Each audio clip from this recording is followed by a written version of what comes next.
You're listening to the podcast for all of the news, notes, and breakdowns for your Ohio State Buckeyes. This is Sons of the Shoe with Nick Wilson and Spencer German.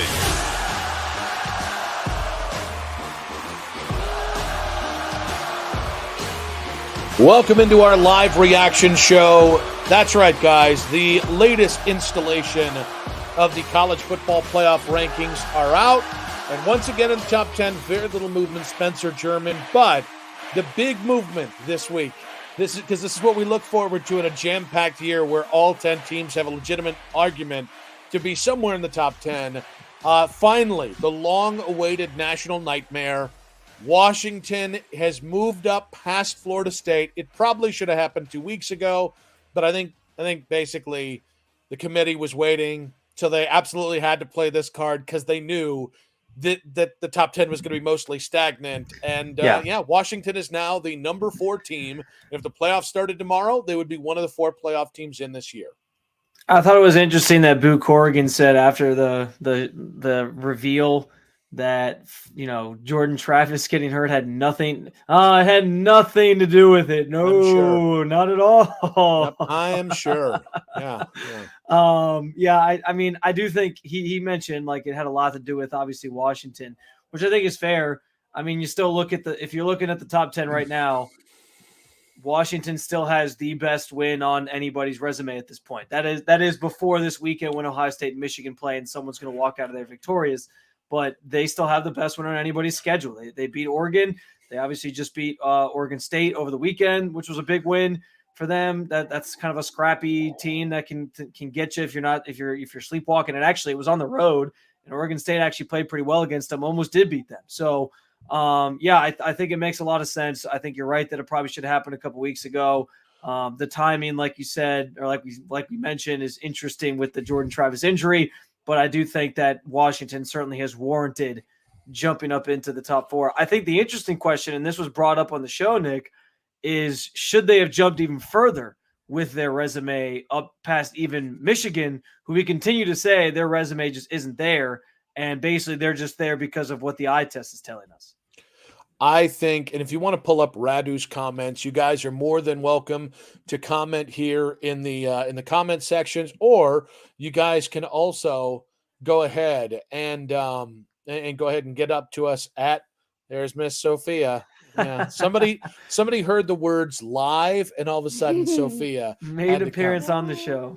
I love it. We're talking right now, baby. Yeah, okay, but I think Radu's point here is actually kind of why we haven't seen Washington get a jump up previously in the rankings. I think the committee knew, and I really do think this kind of thinking happens. So I don't think this is like I would feel the same way if Ohio State was ranked 3rd and had the same resume that Michigan did. I think the committee knew that if any earlier you had moved Washington ahead of Florida State, and today Washington's coming off the same win over Oregon State on the road, and Michigan just struggled with Maryland to get that win. I think you probably would have felt some pressure to move Washington to 3rd. And much like Radu says, I actually agree. I think Washington should be ahead of Michigan. That's no disservice to Michigan, but the eye test this late in the season, it doesn't matter to me. It's who you've beaten. And Washington is the more impressive undefeated team.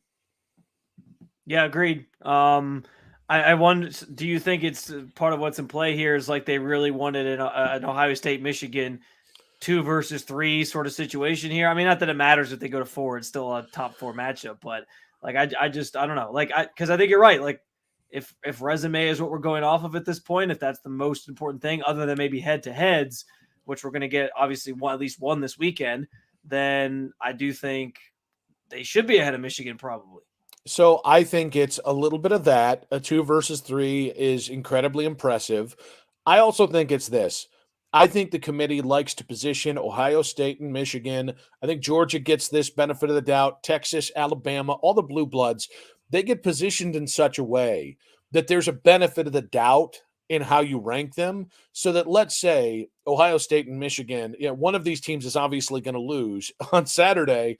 And so you don't want to, if you position Michigan at 4, it's a little tougher to position them still in the picture if they lose. It's a little tougher to keep Ohio State in the top 4 So or you think keep they're it playing? open. You think they're playing 3D chess? Like they're thinking Yes. like 5, 6, 7 moves ahead. Like, oh well, if Yes. Michigan loses, we can still backdoor them in if we need to. Yeah, it's 100% why Alabama's 8 and Texas is 7.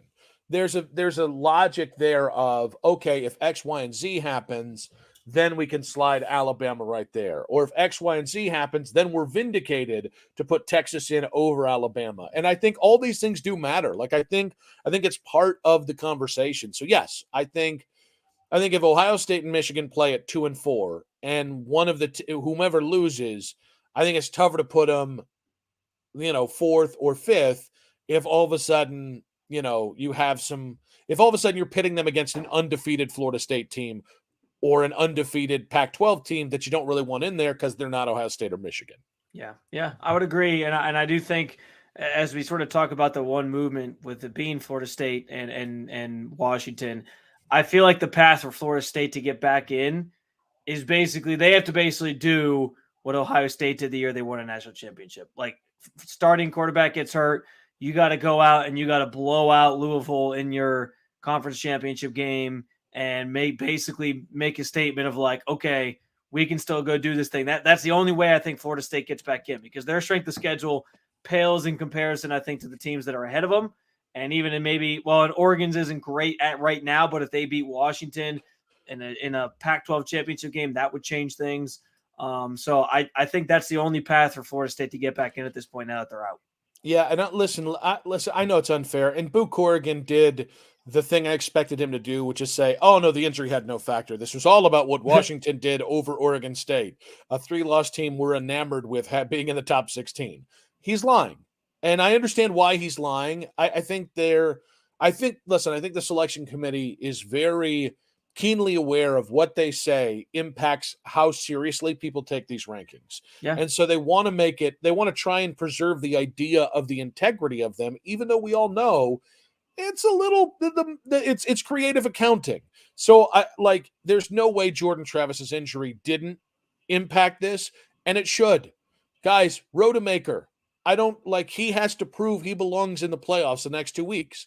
If Kyle McCord were to get injured and we're down to Lincoln Kienholz, I guarantee you guys, you're going to have to beat Michigan to get in because Lincoln Kienholz with Ohio State does not sell the same way as Kyle McCord. And I just think that's an unfair No, it's not unfair. It's fair, but I understand that in a way it penalizes a team that's been flawless to this point. I'd also say Florida State hasn't beaten anybody. So Florida State was a paper tiger at the 4th seed anyways. I think they're the weakest of all the top 6 teams. Like I would take Oregon head-to-head over them. I would take literally every other team, and most of those teams by 2 tuts or more. And now without Jordan Travis, I think it would be like playing a MAC team. Okay, that's not fair. They've got dudes. But I do think it'd be like playing a B level, maybe a C+ level ACC team. And quite frankly, the ACC blows this year.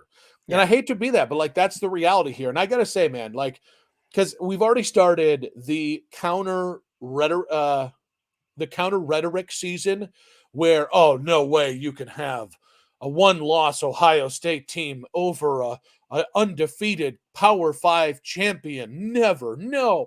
It's happened a few times. Yeah. And the same thing with a 1-loss Alabama team that wasn't the SEC champion. Guys, the committee's shown us who they value and what programs they value. So I don't see a great road for Ohio State or Michigan for whomever loses in this game to be in the playoffs. That doesn't mean that between now, this weekend, rivalry week and then conference title week, that path wasn't or isn't going to present itself, because more often than not, it does. Even if it's the selection committee creating the path. Well, and this year is even more unique because I feel like at this point in the season, Nick, we have more undefeated teams than we normally do. You got Georgia undefeated, you got Ohio State, Michigan undefeated, you got Washington undefeated, you got Florida State undefeated, and then from there it's a bunch of 1-loss teams until you get to back part of the I think Liberty's obviously undefeated. They're now in the top 25, but they're obviously not even part of this conversation. So it's different this year, and I think that'll be they talked about that a little bit with Boo Corrigan too. like, how do you guys value a one-loss team to a team that maybe goes undefeated when like push comes to shove? And that'll be an interesting dilemma that they'll have to face. I do think it's silly, like the show, the ESPN sort of like reaction show that they have on there with Booger and Kirk and all those guys, like for them to sit there and talk that, like they keep using the word precedent, and I'm like, guys, the precedent doesn't matter, because next year it's going to be 12 teams, and any precedents that they had before, they are going to go out the window because all the conference champs are going to get in. And like some of these things that we are like splitting hairs on now, that they're all worried about, up in arms, like, well, what does this say? What does this say about the committee?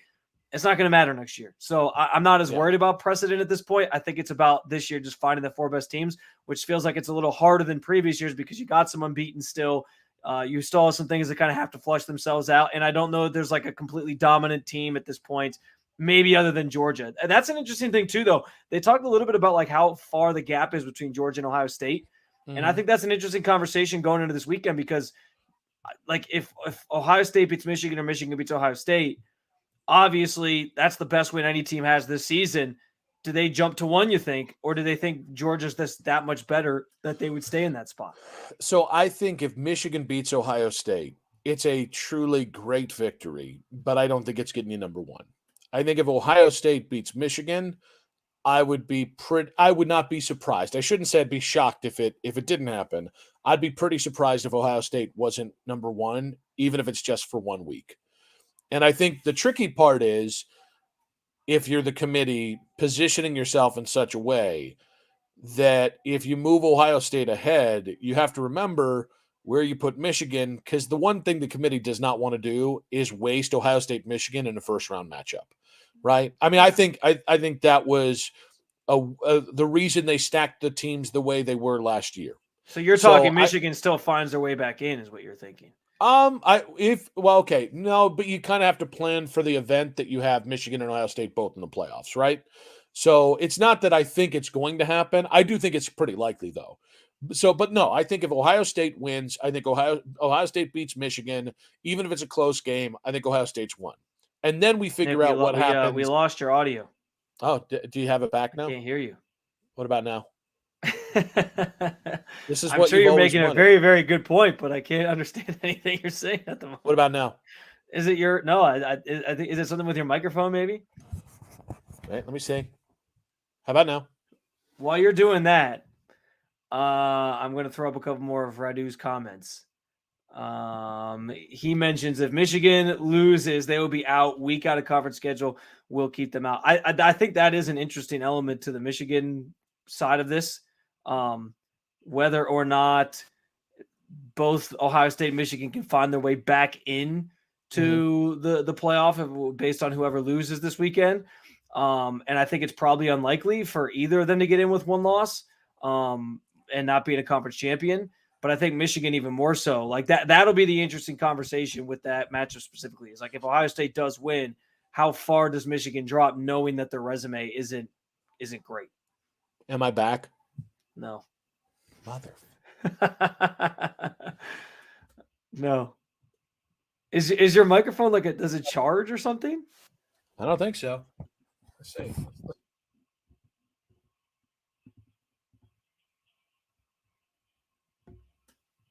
Mm-mm. How about now? And that's it. Hold on. Wouldn't it be funny if this was working the whole time, but it's not working for you? Am I wrong about this? If hey Radu, since you're the one commenting most notably, can you hear Nick when he talks? Because I can't hear anything Nick is saying. Oh man. I mean, because I just feel like I could really talk some mad shit right now, and there's nothing you could do. We're just waiting. Oh my God, this is the worst nightmare possible. Give me a second. That's what he said. Ah! I can't hear anything you're saying. Radu says he can hear you, so I guess Radu can hear you. It must be something on my end that I can't hear you. We should probably then stop the podcast if you can't hear me. I'm just thinking out loud here.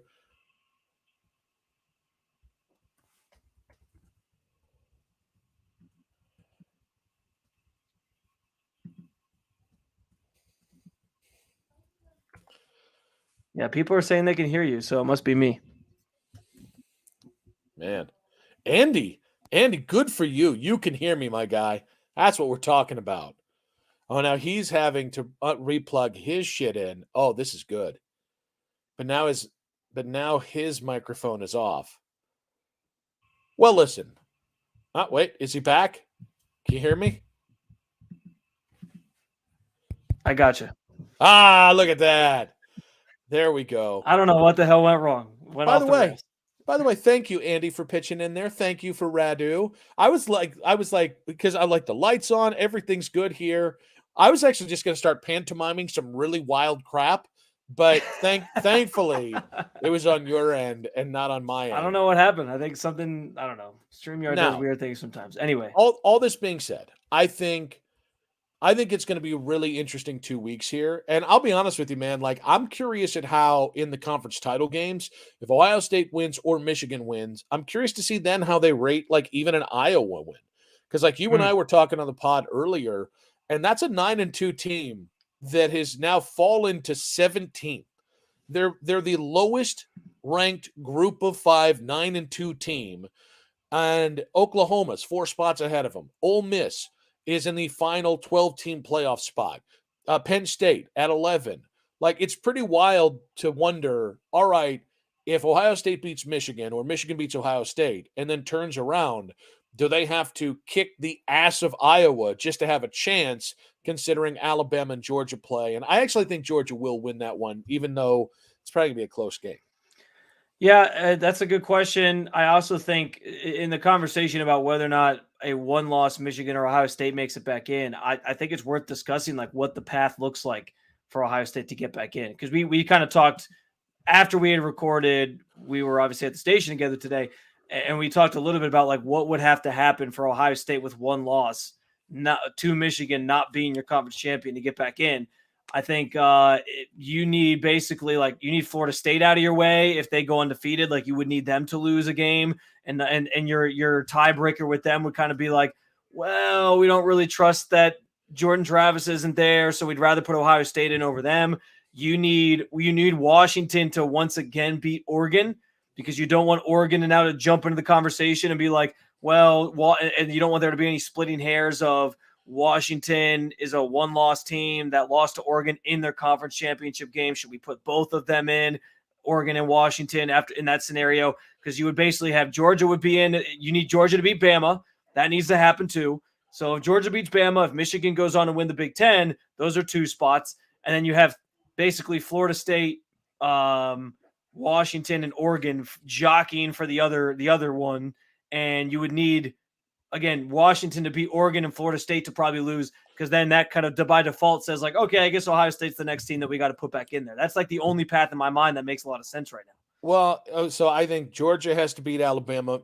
Obviously, you mentioned Michigan beating Ohio State. Texas has to lose too, I feel like. Yeah, you think they put Texas in as a conference champ over Ohio State? Probably. No, but I think it's a real conversation. I think Texas versus Ohio State, with Ohio State's loss being to Michigan and Texas's loss being to Kansas, I would imagine you might get you have the sexier loss thing. But no, I think Georgia beats Alabama in the SEC title game. Michigan beats Ohio State, obviously. Washington trounces Oregon. Florida State presumably gets that loss to probably Louisville, because I'm sorry. There's no way in hell I think Louisville's going from 10 to 4. I just don't. No. I don't. I think everybody knows Louisville. The ACC's bad.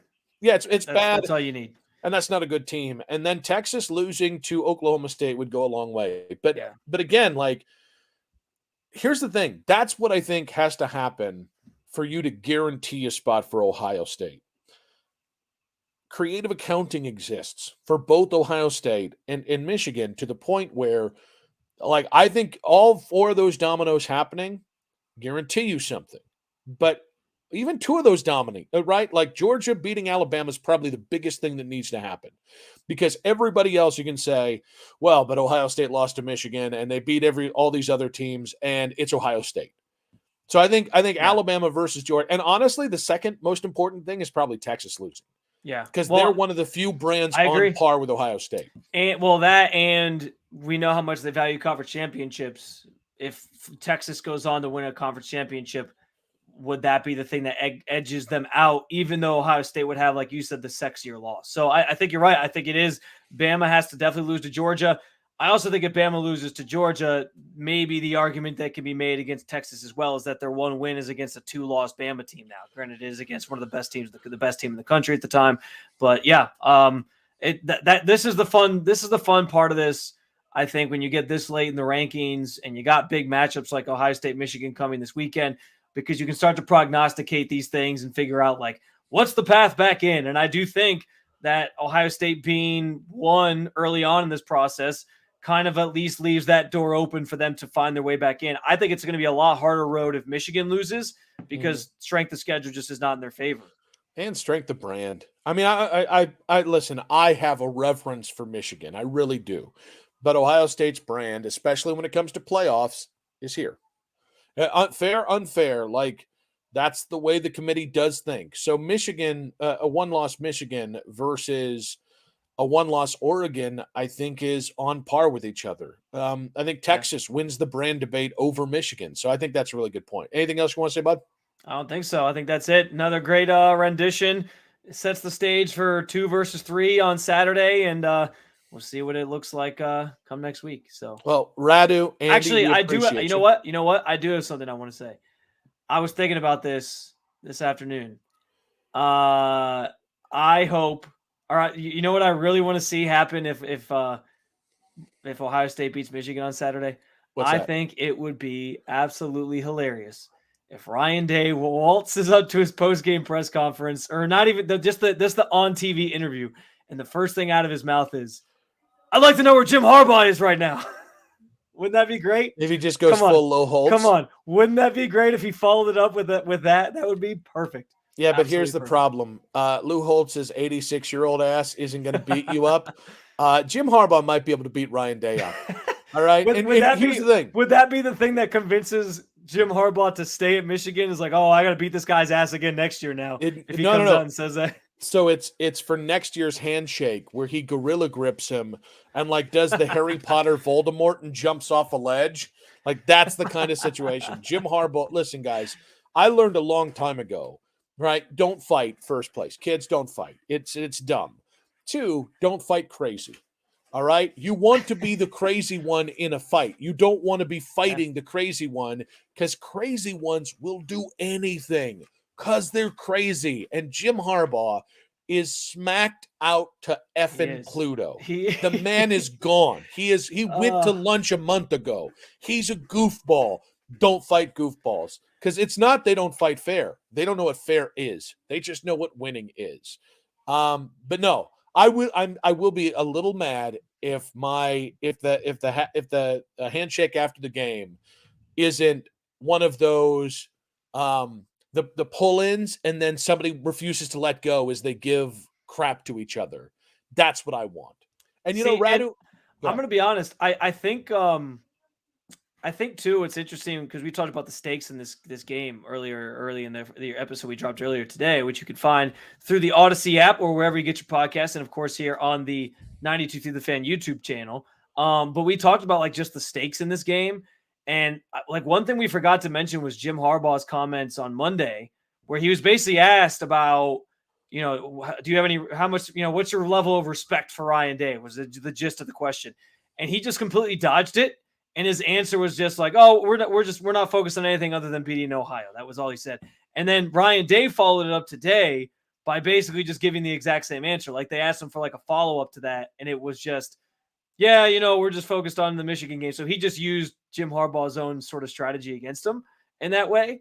But like this feels very different from like the Bo Schembechler, Woody Hayes days, because like those two worked together. Like they at least had like a mutual respect for each other. They just wanted to beat each other's ass when it came to this one game a year. This feels like truly from the beginning of Ryan Day taking over Ohio State, like there's just this hatred from Jim Harbaugh that he just hates Ryan Day. And I think Ryan Day now has to hate Jim Harbaugh because of that.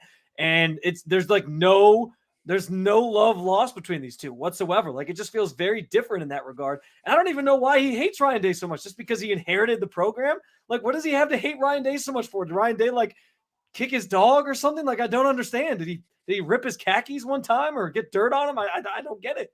Well, no, I think Ryan Day's an a-hole, and I think Jim Harbaugh's an a-hole. And two a-holes don't make a right. I know. I just think they're just different but guys. weren't Woody Hayes and Bo Schembechler also like a-holes to each other for certain things, even though deep down they had a respect for each other? Yeah, but I think this one, I listen, I think there was some stuff during during the pandemic that I think they rubbed each other the wrong way. And then I think Jim Harbaugh with the born on third base did not help himself or ingratiate himself to Ryan Day. And then Ryan Day had like the we're going to beat him by 100 this year thing. And then there's the sign stealing scandal. And by the way, this is what we want. Like, granted, we don't want dumb a-holes in the stand fighting each other. We do want there to be legitimate hatred. You don't want it to be fake hatred. You want it to be legitimately they hate each other in some capacity. Yeah. Like, listen, if there's respect, that's cool, right? Jim Tressel, Lloyd Carr. There's respect, cool. You mentioned Woody and Bo, cool. But if you can't have that, if you can't respect each other, then really hate each other. Don't give me ambivalence to me like, oh, I take him or leave him. Don't want it. Give me hatred, blind hatred, or mutual respect because it's earned. And by the way, more importantly, the rivalry a lot of us missed for like 15 years as Michigan was bleeping all over itself. It's back. That's all I care about. Yeah, 100%. The Big Ten title, it lays in the balance of this game. The potential playoffs for both teams lays in this game. The future of their head coaches lays in this game. And now they want to mud wrestle each other. Like, give me as much animosity between the programs as possible, as long as you keep it classy on the field. All right. As you mentioned, where everybody can find the podcast, please do. And please remember to rate, subscribe, follow the podcast wherever you can. We are a new podcast, and we appreciate your patronage. Thank you to Radu. Thank you to Andy. Spencer, go Bucks.